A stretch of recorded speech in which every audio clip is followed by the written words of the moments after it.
apply the map, meaning we take a point that's on this, that's hit the billiard, and we see where it hits the billiard next, and at what angle of incidence.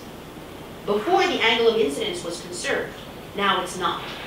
You can see that from the fact that the line, that you do not stay at the same level when you apply the map.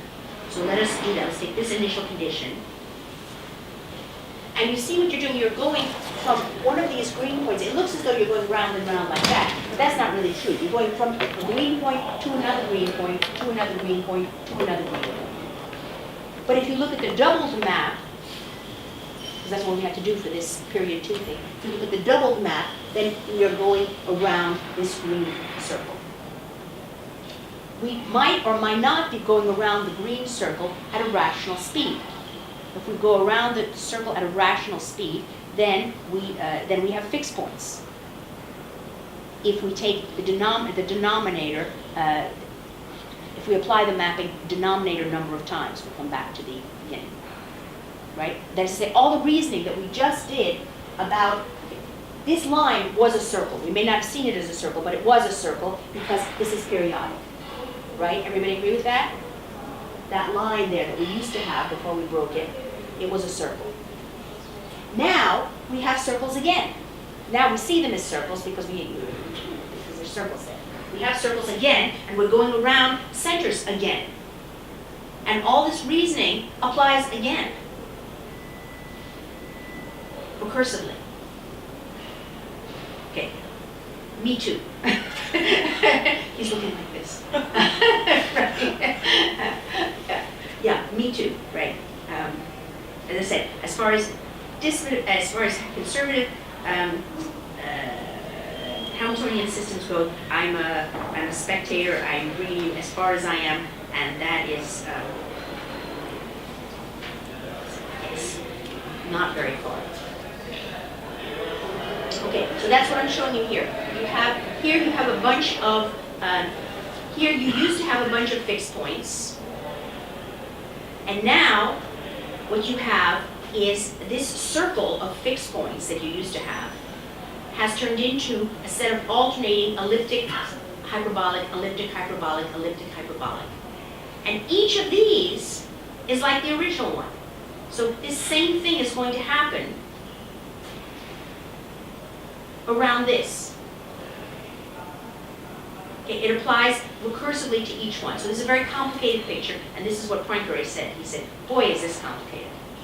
He said it in French, and he said it in longer language, but that's what he said. Okay? If we go back here, okay, so that's what happens to the elliptic points. That is to say, all the circles get broken, and they get broken in this way. Now, let us come back here, and let me do option.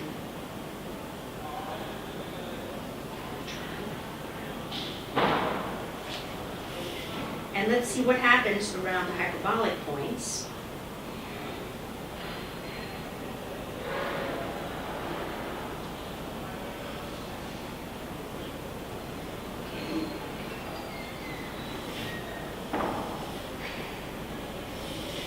Now look at this yellow. Let's see what's going to happen. If I get close enough, but you know, it's still, this is still where it is.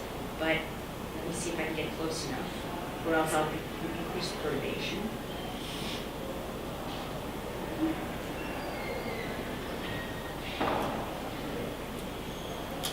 Let me increase the, I'm going to increase the perturbation.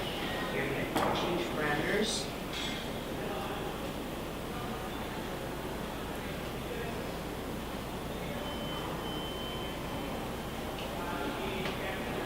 So now it's 0.2 is my epsilon.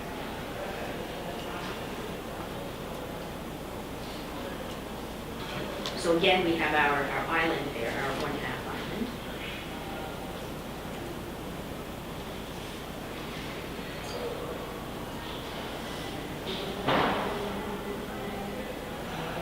Okay, I tried to get kind of near the hyperbolic point.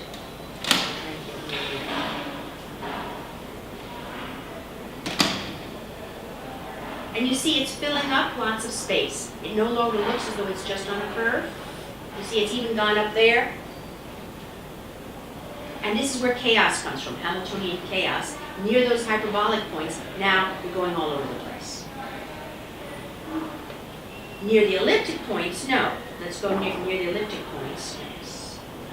Near the elliptic points, here I'm near an elliptic point, and I'm still going to just go around like this.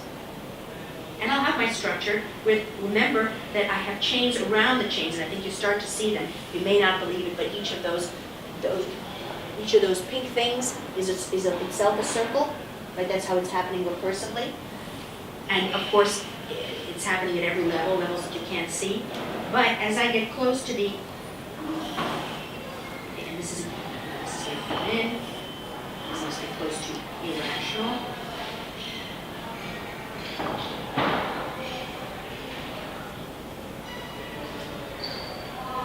But you see that points started near the hyperbolic points. Is this near enough?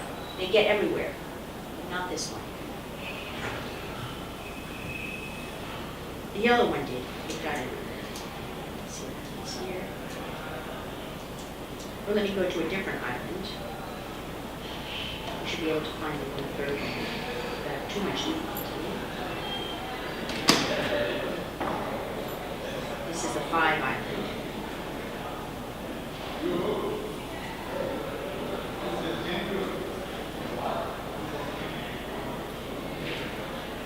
There, here's the 3.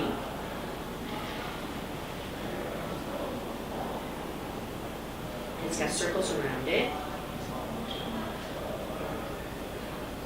And now you see I went near the saddle. I think it's going to go all over the place. See it everywhere.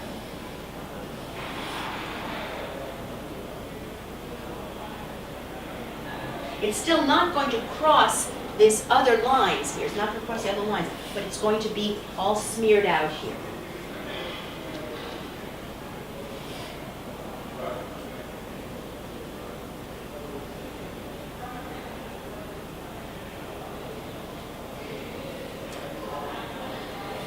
And the explanation for this has to do with stable and unstable manifolds. With an unstable manifold of a fixed point, in particular a saddle, that's the only time it makes sense, is the set of points that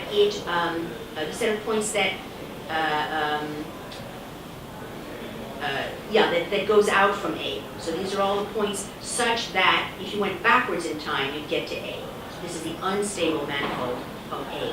So every place you can get to from A. The stable manifold of B is all the points that eventually get to B. So that's all of this here.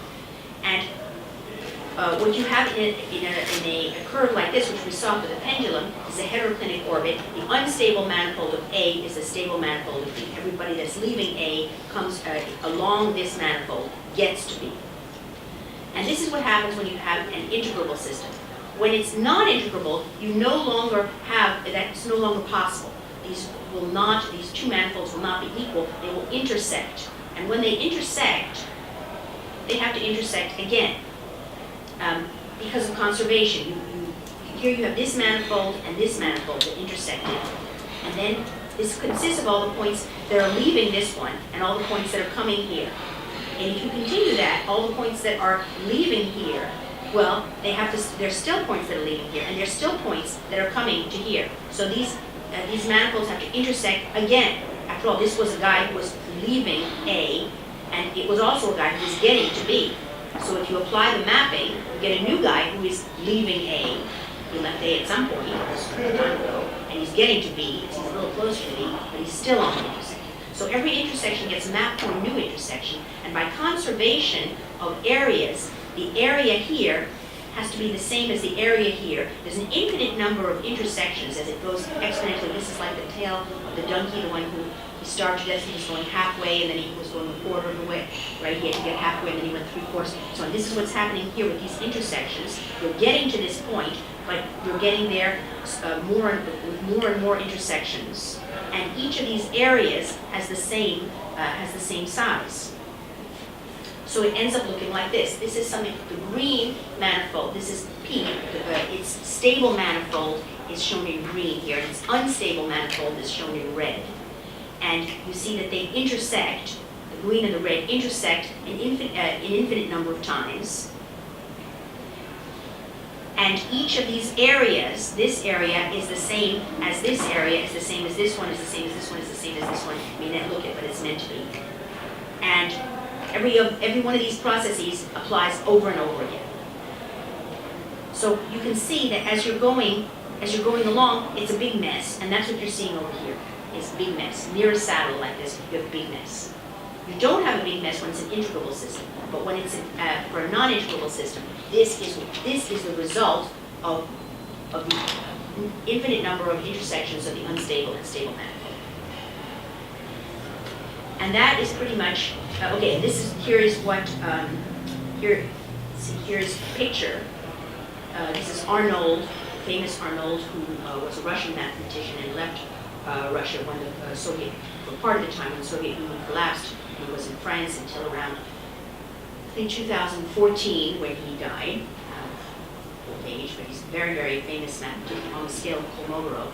And in fact, his name is in something called KAM, K-A-M, maybe you've heard those initials, and that's the K-A-M is Kolmogorov Arnold Moser. And this is a sketch by Arnold, a schematic sketch of what happens of this situation here, where he's showing you see here the circles, and you see how some of the circles have split and become alternating elliptic, hyperbolic, elliptic, hyperbolic, elliptic, hyperbolic. Some have not split, some have split. It depends on their speed, how rational they were. Then, if you look around the hyperbolic points, he's trying to draw this chaos, this intersection of the stable and unstable manifolds, along which the points have to progress. They progress from one intersection to the next. Yeah, the ones that survive, there are still lines that survive. They do it, you see over here too. This blue, this is not an illusion. There really is a blue curve here. And those are the ones whose velocities are sufficiently not rational. Now this may surprise you because you may be thinking you're rational or you're not. What do you mean you're sufficiently irrational and sufficiently rational? Rational or irrational, one of them, it's one or the other. No, there is a sense in which you can be more rational and less rational. You saw that this belt here is fatter. This 1/2 is fatter than the 1/3. You saw that the 1/5 is quite skinny. Basically, the smaller is your denominator, the more rational you are.